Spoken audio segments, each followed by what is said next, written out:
Welcome back friends in our YouTube channel it's me Shakar. और आज का हमारा टॉपिक है बेसिक अकाउंटिंग टर्म्स। ये वीडियो मैंने क्लास 11th के लिए बनाया है और ये मेरे क्लास 11 का पहला वीडियो है। आई होप सो कि आपको ये अच्छा लगेगा। तो चलिए शुरू करते हैं। Intro. There are certain basic accounting terms which are widely used in the business world। कुछ बेसिक अकाउंटिंग टर्म्स होते हैं जो बिजनेस की दुनिया में से इस्तेमाल किया जाता है। बेसिकली आप समझो कि अकाउंट्स में से इस्तेमाल किया जाता है before recording the transaction in the book. और आप जब अकाउंट्स बनाना स्टार्ट करते हो, अकाउंटिंग रिकॉर्ड करना स्टार्ट करते हो, तो ये बहुत जरूरी है कि इसे आप क्या करो, अंडरस्टैंड करो, इन टर्म्स के बारे में आपको पता हो, है ना। क्योंकि इसका अपना एक खास मीनिंग होता है, एक अपना मतलब होता है। और बिना मतलब समझे आप अकाउंटिंग रिकॉर्ड करना स्टार्ट करोगे तो चीजें आपको फिर समझ में नहीं आएंगी, आपका कॉन्सेप्ट बिल्ड नहीं हो पाएगा। These basic terms are known as accounting terminology. इसे शुरू करने से पहले एक बात आपसे शेयर करना चाहते हैं कि ये मेरा ऑब्जर्वेशन आमतौर पे देखा गया, कुछ बच्चे ऐसे होते हैं, कुछ बच्चे ऐसे होते हैं, ठीक है, जो 11th एंड 12th में काफी अच्छा नंबर अकाउंट्स में स्कोर करते हैं। अकाउंट्स में कुछ बहुत अच्छा नंबर स्कोर कर लिए, बट क्या होता है कि जब वो हायर स्टडीज के लिए जाते हैं, सीए वगैरह करते हैं, तो उन्हें एग्जाम्स क्लियर करने में काफी प्रॉब्लम होता है, क्योंकि उनका कॉन्सेप्ट ही नहीं बना होता है, कॉन्सेप्ट ही बिल्ट नहीं होता है। वो चीजों को बनाना सीख जाते हैं, बट वो क्या कर रहे हैं वो समझ नहीं पाते हैं। फॉर एग्जाम्पल समझो a प्लस बी का होल स्क्वायर का फॉर्मूला अगर होता है a square plus b square plus 2ab। तो देखिए, आपको ये पता है कि a प्लस बी स्क्वायर का फॉर्मूला होता है a square plus b square plus 2ab, लेकिन कितने लोगों को पता है कि इसका यूजेस कितना है, यूजेस क्या है इसका। मैक्सिमम मुझे लगता है कि आप लोग से मैक्सिमम स्टूडेंट्स को ये नहीं पता होगा कि इसका यूजेस क्या है।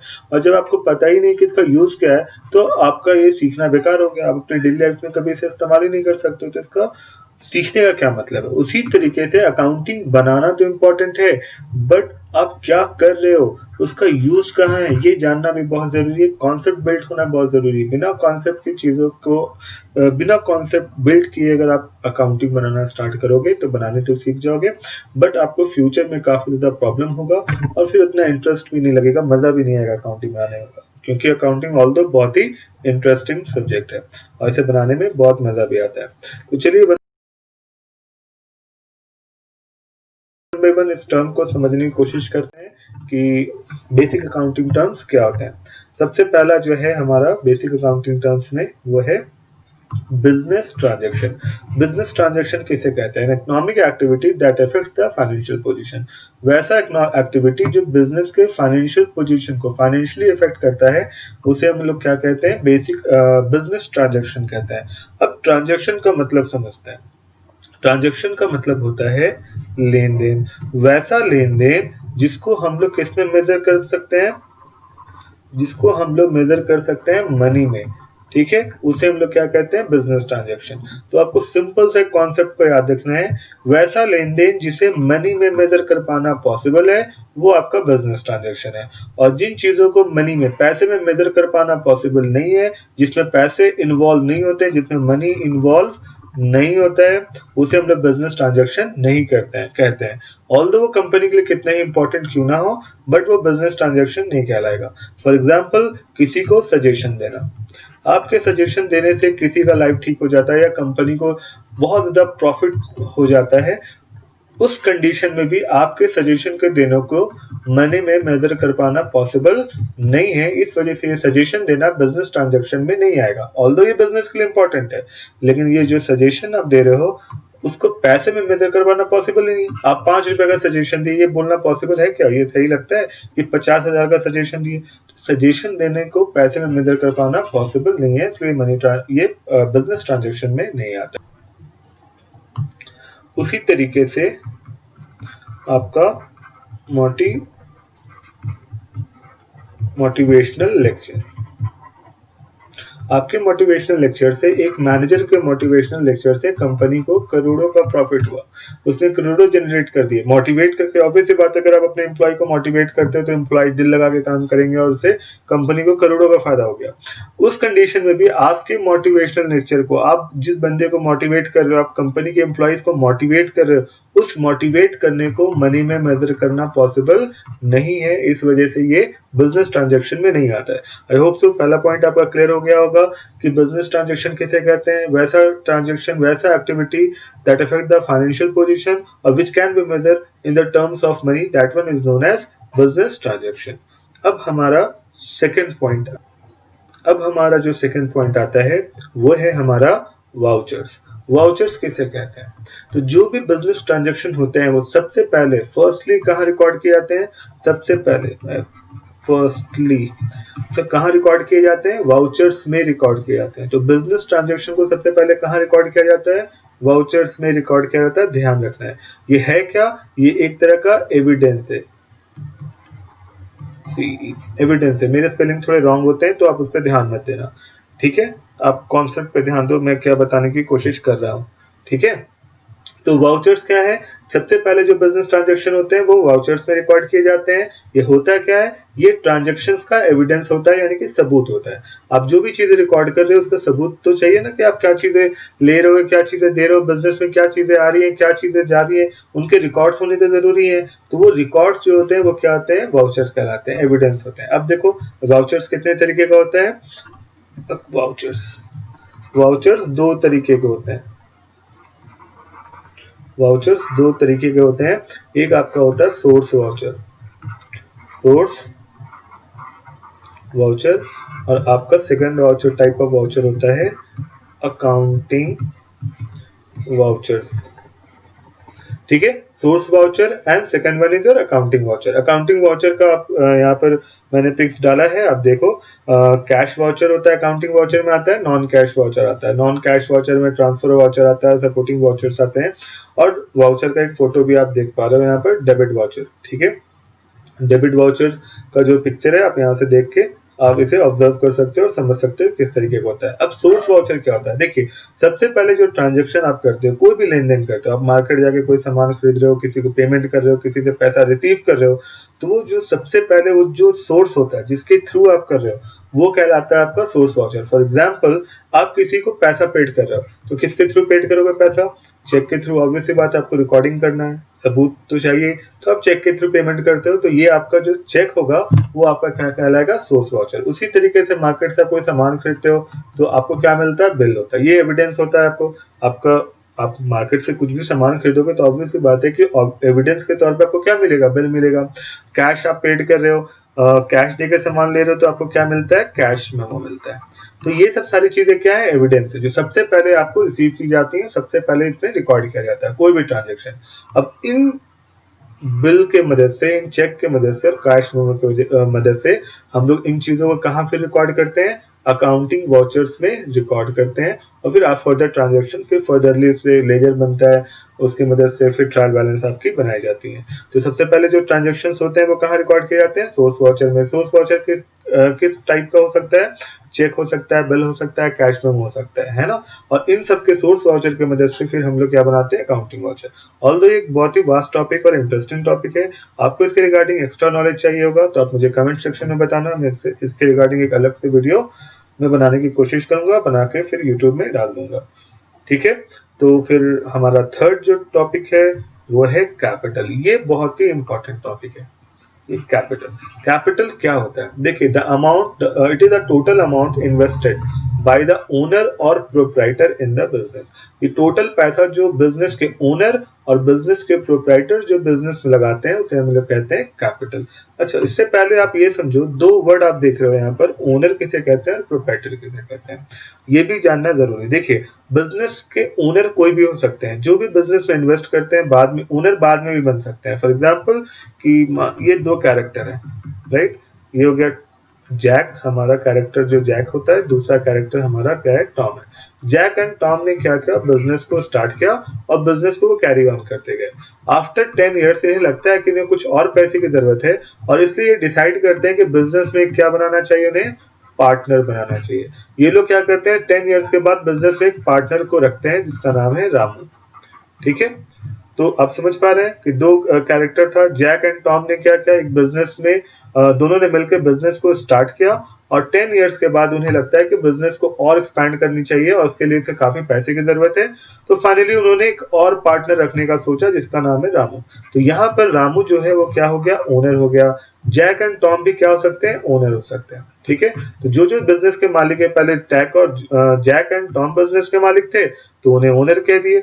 अब कौन मालिक बन गया, अब रामू बन गया, तो ये भी कौन कहलाएगा, ओनर। लेकिन प्रोप्राइटर किसे कहते हैं, प्रोप्राइटर उन्हीं बंदे को कहते हैं जिन्होंने बिजनेस को स्टार्ट किया, जिन्होंने इनिशियली बिजनेस का, जिसके पास आइडिया आया और उस आइडिया के थ्रू उसने अपने बिजनेस को स्टार्ट किया, उसे हम लोग क्या कहते हैं, प्रोप्राइटर कहते हैं।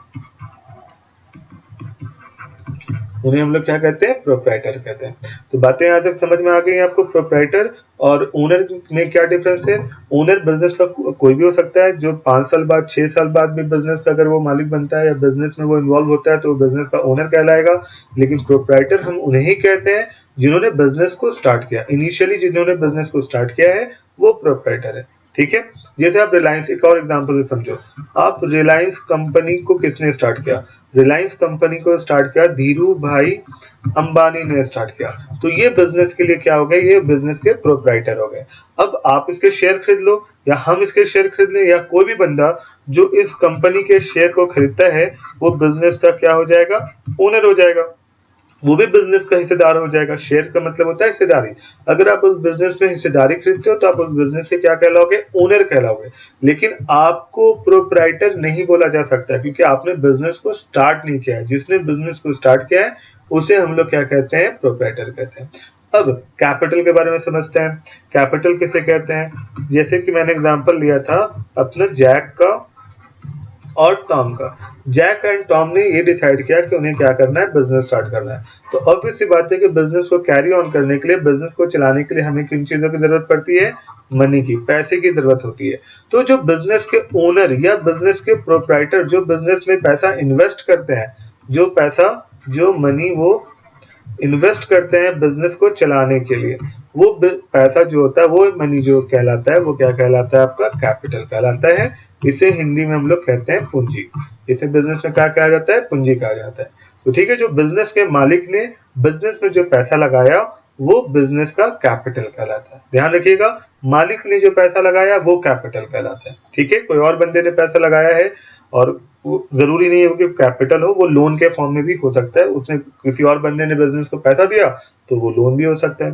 तो बिजनेस के मालिक ने जो पैसा लगाया, that one is known as capital. ठीक है, इसमें जो एक इम्पॉर्टेंट पॉइंट पे आपको ध्यान रखना है, वो क्या ध्यान रखना है कि कैपिटल जो होता है, कैपिटल जो होता है, बिजनेस कैपिटल को कहाँ रिकॉर्ड किया जाता है, बिजनेस उसे लाइबिलिटी के साइड रिकॉर्ड करती है और कैपिटल को बिजनेस जो है वो कर्ज के तौर पे लेकर चलती है।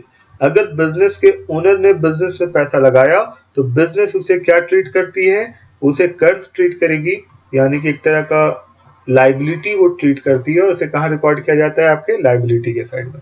सिंपल सा कॉन्सेप्ट है कि अगर ये बंदा जैक, इसके पास अगर 1,00,000 रुपए है और ये अपने 1,00,000 रुपए अपने किसी फ्रेंड को देता है, तो इसके फ्रेंड के लिए क्या हो जाना है, ये 1,00,000 रुपए अपने किसी फ्रेंड को देता है तो उसका फ्रेंड उस 1,00,000 रुपए क्या ट्रीट करेगा, लोन ट्रीट करेगा। उसी तरीके से ये 1,00,000 रुपए अपने फ्रेंड को ना देके वो 1,00,000 रुपया किसमें दे दिया, उसने बिजनेस में लगा दिया। तो बिजनेस भी उसे क्या ट्रीट करेगा, एक तरह से लोन कर्ज ट्रीट करेगा और बिजनेस उसे कहाँ रिकॉर्ड करता है, लाइबिलिटी के साइड में रिकॉर्ड करता है। तो आई होप सो कि बात आप यहाँ तक क्लियर हो गई होंगी कि कैपिटल क्या होता है, प्रोप्राइटर किसे कहते हैं, ओनर किसे कहते हैं एंड कैपिटल का ट्रीटमेंट क्या होता है। कैपिटल को हमेशा कहाँ रिकॉर्ड किया जाता है, लाइबिलिटी के साइड में। इसके पीछे कॉन्सेप्ट भी है, सेपरेट एंटिटी कॉन्सेप्ट। जब हम कॉन्सेप्ट पे वीडियो बनाएंगे, अकाउंट्स के प्रिंसिपल्स पे वीडियो बनाएंगे, फिर आपको ये चीजें और अच्छे तरीके से क्लियर हो जाएंगी। नाउ फोर्थ हमारा पॉइंट है एसेट्स। एसेट्स किसे कहते हैं, तो सिंपल लैंग्वेज में डेफिनेशन जानने से पहले ये बिजनेस के प्रॉपर्टीज होते हैं। ये बिजनेस के क्या होते हैं, प्रॉपर्टीज होते हैं। बिजनेस के प्रॉपर्टीज को हम लोग क्या कहते हैं, एसेट्स कहते हैं। आपको याद रखने का सबसे अच्छा तरीका एसेट्स का क्या है कि आप अपने घर के प्रॉपर्टीज को याद करो। आपके घर में आपके पास क्या क्या चीजें हैं, आपके घर में आपके पापा पास कार होगा, बाइक होगा, घर पे काफी ज्यादा फर्नीचर होंगे। घर आपका जो बिल्डिंग है वो ये सब सारा आपका क्या है, आपके प्रॉपर्टी है, डेफिनेटली आपके पेरेंट के लिए प्रॉपर्टी है, आपके लिए प्रॉपर्टी है, तो ये आपका क्या कहलाता है, एसेट कहलाता है। अब आते हैं definition. All the resources of business having economic value is called assets, are called assets. जिसका भी अपना इकोनॉमिक वैल्यू है वो क्या कहलाएगा आपके लिए, एसेट्स कहलाएगा। These resources helps the business to earn, ये इंपॉर्टेंट पॉइंट है, helps the business to earn a profit. ये रिसोर्सेज क्या करते हैं, बिजनेस को प्रॉफिट जनरेट करने में हेल्प करते हैं। ठीक है, तो इसे हम लोग क्या कहते हैं, इसे हम लोग एसेट्स कहते हैं। अब आते हैं इसे सिंपल से टर्म में इसे समझते हैं कि एसेट्स क्या होता है। देखिए, एसेट बेसिकली बिजनेस का जो प्रॉपर्टी होता है। एक बिजनेस जो है, बिजनेस का प्रॉपर्टी क्या क्या हो सकता है, तो बिजनेस स्टार्ट करने के लिए हमें सबसे पहले क्या चाहिए, बिल्डिंग चाहिए, मशीन चाहिए, फर्नीचर चाहिए,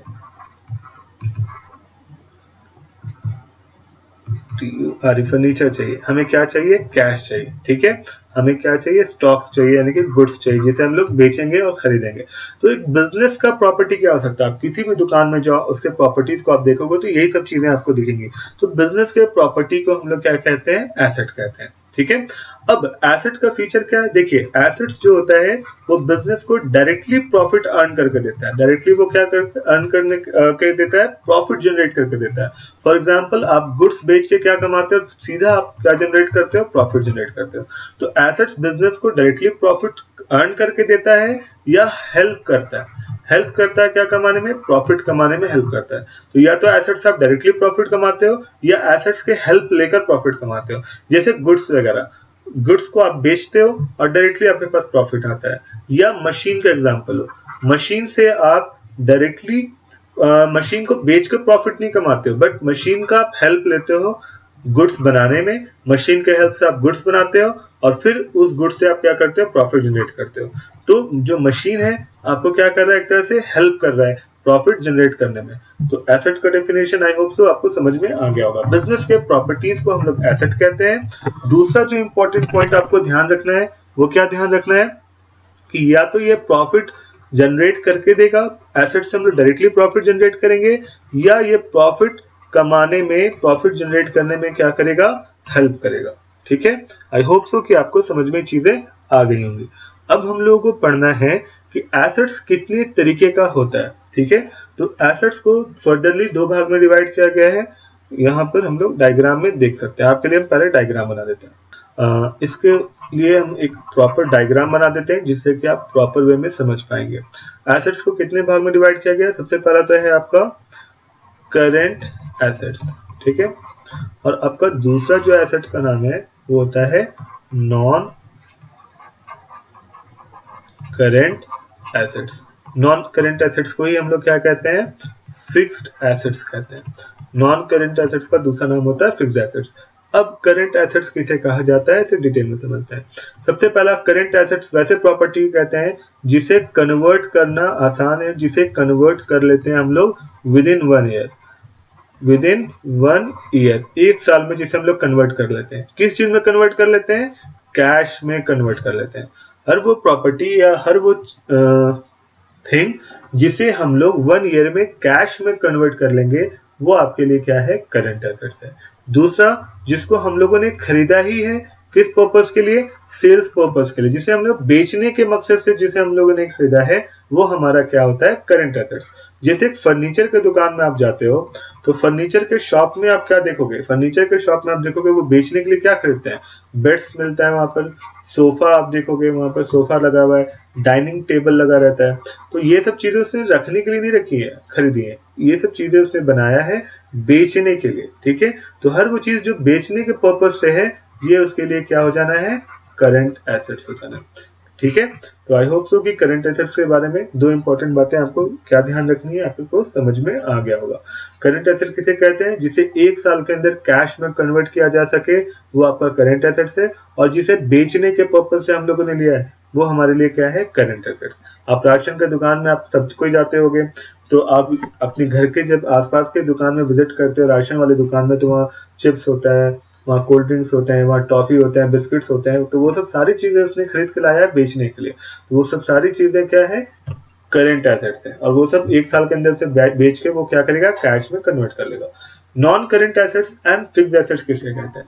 नॉन करेंट एसेट्स और फिक्स्ड एसेट उन्हें कहते हैं जिसे हम लोग सेल्स के पर्पज से नहीं लिया, जिससे हम लोगों ने सेल्स करने के पर्पज से नहीं लिया,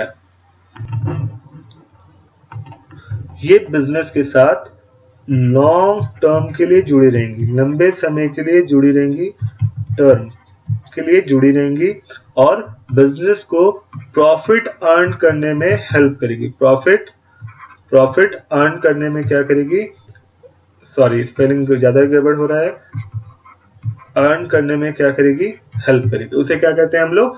नॉन करेंट एसेट्स कहते हैं या फिक्स्ड एसेट्स। फिक्स्ड एसेट्स को हम लोग बेचने के लिए नहीं लेते हैं, ये बिजनेस के साथ लंबे समय तक जुड़ी रहती है और प्रॉफिट जनरेट करने में क्या करती है, हेल्प करती है। अब जैसे हम लोग राशन के दुकान का एग्जांपल ले रहे थे, आप उसी एग्जांपल में लो।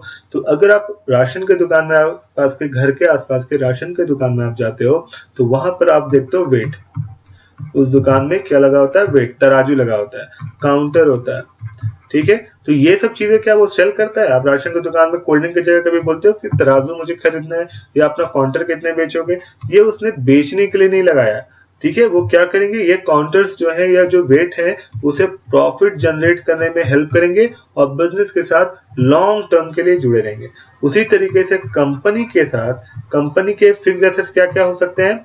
कंपनी के फिक्स्ड एसेट्स जो होते हैं वो बिल्डिंग होते हैं। कंपनी अपनी बिल्डिंग को बेचता नहीं है बल्कि उसके मदद से प्रॉफिट कमाता है, ठीक है। मशीन, कंपनी अपने मशीन को भी बेचता नहीं है, उसके मदद से क्या जनरेट करता है, प्रॉफिट जनरेट करता है, ठीक है। तो ये सब उनकी कंपनी के लिए क्या हो जाएंगे, फिक्स्ड एसेट्स हो जाएंगे। जबकि कंपनी के लिए करेंट एसेट्स क्या क्या हो सकते हैं?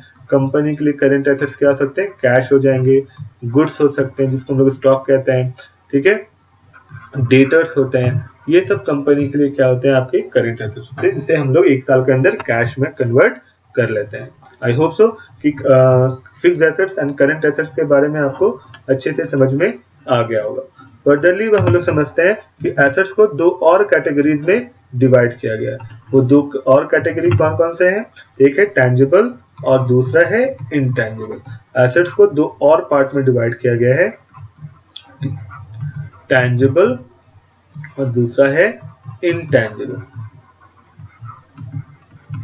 टैंजिबल एसेट्स किसे कहते हैं? टैंजिबल एसेट उसे कहते हैं जिसे टच करना पॉसिबल है, जिसे आप देख सकते हो, जिसे आप क्या कर सकते हो, टच कर सकते हो, छू सकते हो, वो आपके लिए क्या हो गया, टैंजिबल एसेट्स। जैसे हम लोगों ने डिस्कस किया, यहाँ पर मशीन आएगी, यहाँ पर आप गुड्स ले सकते हो। ये current and non current assets दोनों के फॉर्म में हो सकता है। मशीन हो सकता है, गुड्स हो सकता है, ठीक है, बिल्डिंग हो सकता है, मशीन, गुड्स, बिल्डिंग। इसे टच कर पाना पॉसिबल है, इसे छू पाना पॉसिबल है, इसे देख पाना पॉसिबल है। इनटैंजिबल एसेट्स किसे कहते हैं? कंपनी के कुछ प्रॉपर्टीज ऐसे होते हैं जो उसे प्रॉफिट जनरेट करने में काफी ज्यादा हेल्प करते हैं, लेकिन उसे टच कर पाना पॉसिबल नहीं है। जैसे कि आपका क्या हो गया, गुडविल हो गया। गुडविल मतलब हो गया नेम एंड फेम, कंपनी का जो नाम है, रेपुटेशन है, उस नाम की वजह से वो प्रॉफिट जनरेट करती है। एडिडास हो गया, एप्पल, एप्पल नाम की वजह से ही तो इतना प्रॉफिट जनरेट कर पाती है, उसके ब्रांड वैल्यू उसका काफी ज्यादा है, इसलिए लोग एप्पल को लेना पसंद करते हैं, राइट। तो उसका गुडविल है जो उसे प्रॉफिट जनरेट करने में हेल्प करता है। तो ये हो गया इंटेंजिबल। अब वो किसी के नाम को छुपाना पॉसिबल है, किसी के नेम फेम को छुपाना पॉसिबल है, नहीं है। उसी तरीके से हो सकता है आपका पेटेंट हो गया, ट्रेडमार्क हो गया, सॉफ्टवेयर हो गया, सॉफ्टवेयर को छुपाना पॉसिबल नहीं है, राइट। तो ये सब चीजें जो होती हैं वो क्या होता है, इंटेंजिबल एसेट्स में आता है। अब आते हैं हम लोग नेक्स्ट टर्म में, जो है हम लोगों का लायबिलिटी। लायबिलिटी किसे कहते हैं? लायबिलिटी हम लोग कर्ज को कहते हैं, ठीक है। बिजनेस डेफिनेशन में देखते हैं क्या दिया हुआ है। The amount which business owes to other is called liabilities. एक बार फिर से रिपीट कर रहे हैं, the amount which business owes to other, जो बिजनेस ने ले रखा है किसी और का और जो उसे किसी और को चुकाना है, is called liabilities. There are certain amount which business is under obligation to pay. कुछ अमाउंट्स ऐसे होते हैं जहां बिजनेस का रिस्पॉन्सिबिलिटी, ऑब्लिगेशन है कि उसे दूसरों को पे करना है, और वो उसके लिए क्या होता है, लायबिलिटी होता है। तो सिंपल वर्ड में आपको लायबिलिटी का क्या मतलब याद रखना है, कर्ज याद रखना है कि जो बिजनेस ने किसी और से ले रखा है और उसे किसी और को क्या करना है, चुकाना है, वो क्या होता है, लायबिलिटी होता है। हम लोग सबको अपने डेली लाइफ में कुछ ना कुछ पैसा कर्ज लेते हैं। आप आपके पेरेंट्स होंगे या आपने सुना होगा कि किसी बंदे ने कार जो लिया वो लोन लेके लिया है, ठीक है, घर जिसने बनाया वो बैंक से उन्होंने लोन लिया है, तो ये सब लायबिलिटी होते हैं। जैसे बैंक लोन ले रखा है तो ये तो क्या हो गया, कर्ज हो गया, ठीक है, तो ये आपका क्या आएगा, लायबिलिटीज में आएगा। क्रेडिटर, आपने उधार पे माल ले रखा है, जो भी दुकान में आप सामान बेचते हो वो आपने होलसेलर से या जो भी बंदे जिससे आप खरीदते हो उससे आपने उधार में ले रखा है, तो वो क्या हो गया आपके लिए, वो भी एक तरह का लायबिलिटी हो गया, क्योंकि आपको क्या करना है, उसे एक सर्टेन टाइम के बाद पे करना है। तो सिंपल डेफिनेशन है, जो भी पैसा एक बिजनेस को किसी और को पे करना है वो आपका क्या होता है, लायबिलिटी होता है। अब लायबिलिटी कितने पार्ट्स में डिवाइडेड है, तो लायबिलिटीज को भी फर्दरली पहले दो पार्ट्स में डिवाइड किया गया, एक करंट लायबिलिटी, करंट लायबिलिटी, और एक आपका होता है non current liability, non current liability, right. अब हम लोग समझते हैं कि करंट लायबिलिटी क्या होता है, नॉन करंट लायबिलिटी किसे कहते हैं, ठीक है।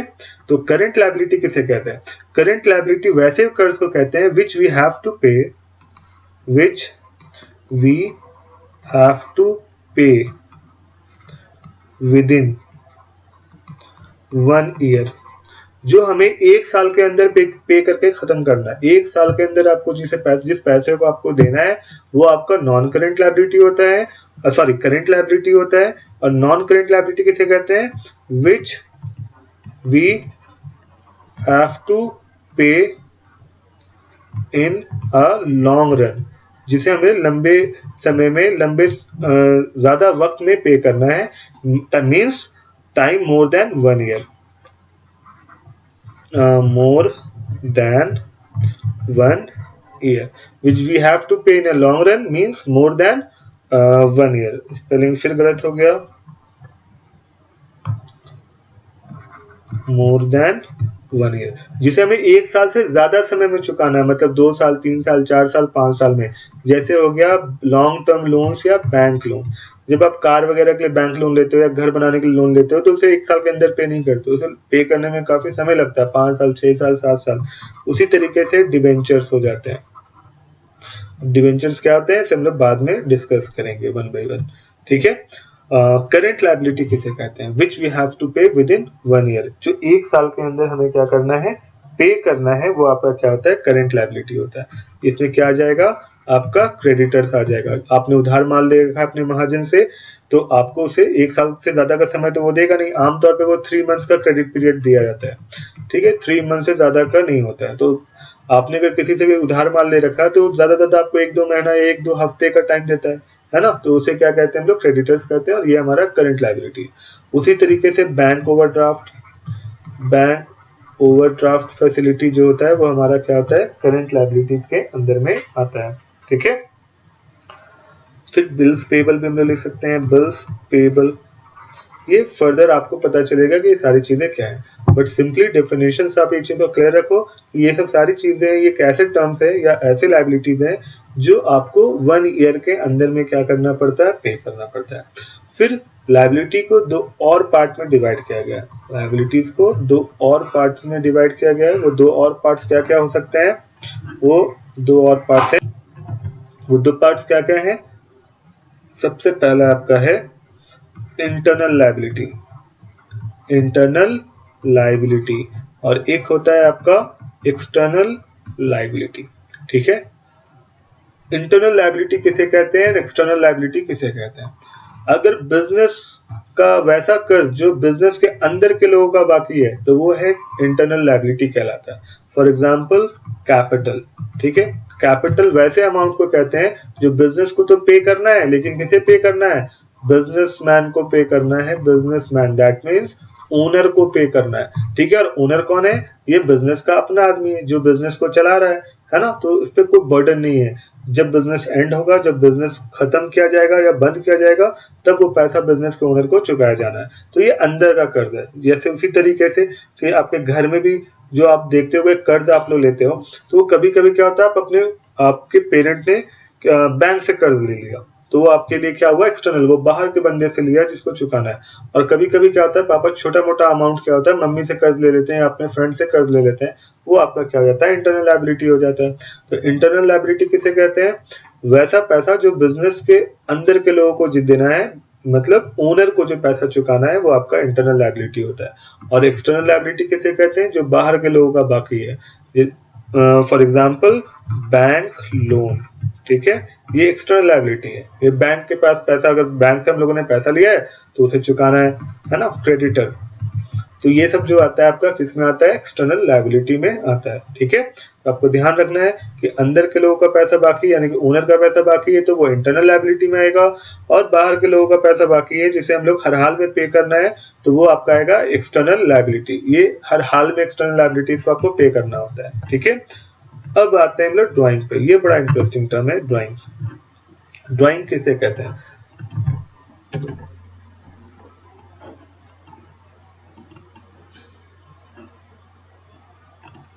हाँ जी। अब आते हैं ड्राइंग्स में। ये बड़ा इंटरेस्टिंग टर्म है। अब ड्राइंग किसे कहते हैं, द अमाउंट ऑफ कैश और goods which is withdrawn bye proprietor from business for its private use. जो पैसा प्रोप्राइटर बिजनेस का या बिजनेस का ओनर अपने प्राइवेट यूज के लिए विड्रॉ कर रहा है, उसे हम लोग क्या कहते हैं, ड्राइंग कहते हैं। It reduces the capital of the business, और ये बिजनेस के पूंजी को क्या करता है, घटाता है। अब तो ड्राइंग को हम लोग एक स्टोरी के थ्रू समझते हैं। ये है अपना जैक, ठीक है। जैक का अपना बिजनेस है, हर दिन वो बिजनेस में जाता है, दुकान को चलाता है, शाम में घर वापस आता है। एक दिन जब वो दुकान जा रहा था, तो जैक की वाइफ उसे बोलती है, सुनिए, ऐसा कीजिए कि आज जो है आप दुकान जा रहे हो, घर पे आटा खत्म हो गया, फ्लोर खत्म हो गया है, वो दुकान से भिजवा देना, और 500 रुपीज भी भिजवा देना, क्योंकि घर में कुछ गेस्ट आ रहे हैं और उन गेस्ट को हैंडल करना है, उस पर कुछ पैसे खर्च होंगे। अब जैक क्या करता है, वो अपनी दुकान जाता है और दुकान से क्या करता है, एक आटा का पैकेट लेता है, फ्लोर का पैकेट लेता है, और 500 रुपीज लेता है।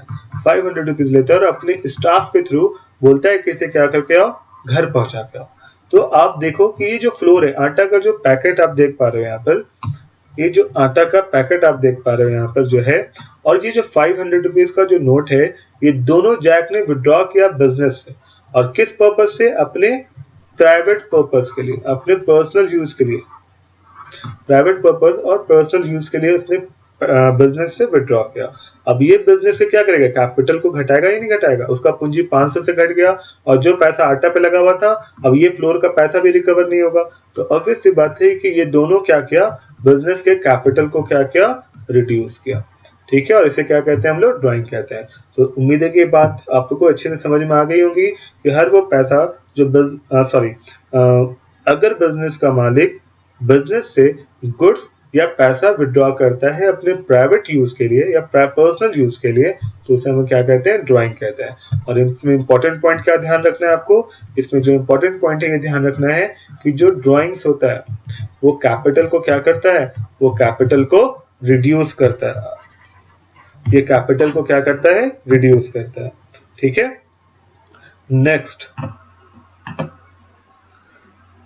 नेक्स्ट हमारा टर्म है गुड्स। गुड्स किसे कहते हैं, अकाउंटिंग के टर्म में गुड्स किसे कहा जाता है, तो डेफिनेशन है, the things which are bought and sold by the business are called goods, ठीक है। हर वो चीज जो बिजनेस बाई करता है, बिजनेस में, या बिजनेस खरीदता है और बिजनेस उसे सेल करता है, उसे वो क्या कहते हैं, अकाउंटिंग टर्म में उसे गुड्स कहते हैं। तो हर वो चीज जो बेचने के लिए खरीदा गया है, उसे हम लोग क्या कहेंगे, गुड्स कहेंगे। और गुड्स किस फॉर्म में हो सकता है, रॉ मटेरियल के फॉर्म में भी हो सकता है और फिनिश गुड्स के फॉर्म में भी हो सकता है। जैसे दुकानदार कोल्ड ड्रिंक जो होता है, अगर आप कोल्ड ड्रिंक के बारे में देखो तो वो पूरे कंप्लीट फॉर्म में लेता है, उसको कुछ इसमें करने की जरूरत ही नहीं है। वो कोल्ड ड्रिंक को लेता है और डायरेक्टली उसी फॉर्म में से दूसरों को बेच देता है, तो ये फिनिश गुड हुआ, वो कंप्लीट प्रोडक्ट को ले रहा है। और अगर आप देखो फर्नीचर शॉप वाले को, तो वो लोग क्या लेते हैं, वुड को खरीदते हैं, है ना, वुड को खरीदते हैं और उससे क्या कन्वर्ट करते हैं, उसको बेड में कन्वर्ट करते हैं, सोफा में कन्वर्ट करते हैं। तो वुड को जो ले रहे हैं वो रॉ मटेरियल के फॉर्म में ले रहे हैं और फाइनली इसको कन्वर्ट कर रहे हैं फिनिश गुड में। तो रॉ जो वुड है वो भी आपका गुड्स कहलाएगा, कोल्ड ड्रिंक जो है वो भी आपका गुड्स कहलाएगा। तो उम्मीद है कि गुड्स के बारे में बहुत ज्यादा जानने की जरूरत नहीं है, सिंपली इसमें 2-3 इंपॉर्टेंट पॉइंट को ध्यान रखना है। सबसे पहले गुड्स तो हम उसे कहते हैं जिसको हम लोग बेचने के लिए लिया हुआ। फर्नीचर दुकान वाले के लिए जो लकड़ी होगा, फर्नीचर होगा, सोफा होगा, बेड होगा, वो गुड्स होगा। राशन दुकान वाले के लिए कोल्ड ड्रिंक, स्नैक्स वगैरह जो होगा वो आपके लिए, वो उनके लिए क्या होगा, गुड्स होगा, क्योंकि उसने सारी चीजों को खरीदा है बेचने के पर्पज से। ठीक है। और जो गुड्स साल के एंड में बच जाता है, ईयर एंड में, ईयर एंड में जो गुड्स हम लोग के पास बच जाता है या बिजनेसमैन के पास जो बच जाता है, जो सामान बिकता नहीं है, उसे हम लोग क्या कहते हैं, स्टॉक कहते हैं। ये ध्यान रखिएगा। तो स्टॉक किसे कहते हैं, जो साल के एंड में बच गया है जिससे बिजनेसमैन बेच नहीं पाया, वो चीजें कहलाएंगी स्टॉक। और गुड्स किसे कहते हैं, जिसे हम लोग बेचने के पर्पज से खरीद रहे हैं, वो हमारे लिए गुड्स है। वो रॉ मटेरियल के भी फॉर्म में होगा और वो फिनिश गुड के फॉर्म में भी होगा। अब दो वर्ड दिख रहा होगा आपको, परचेज एंड सेल। ये बड़ा इंटरेस्टिंग वर्ड है।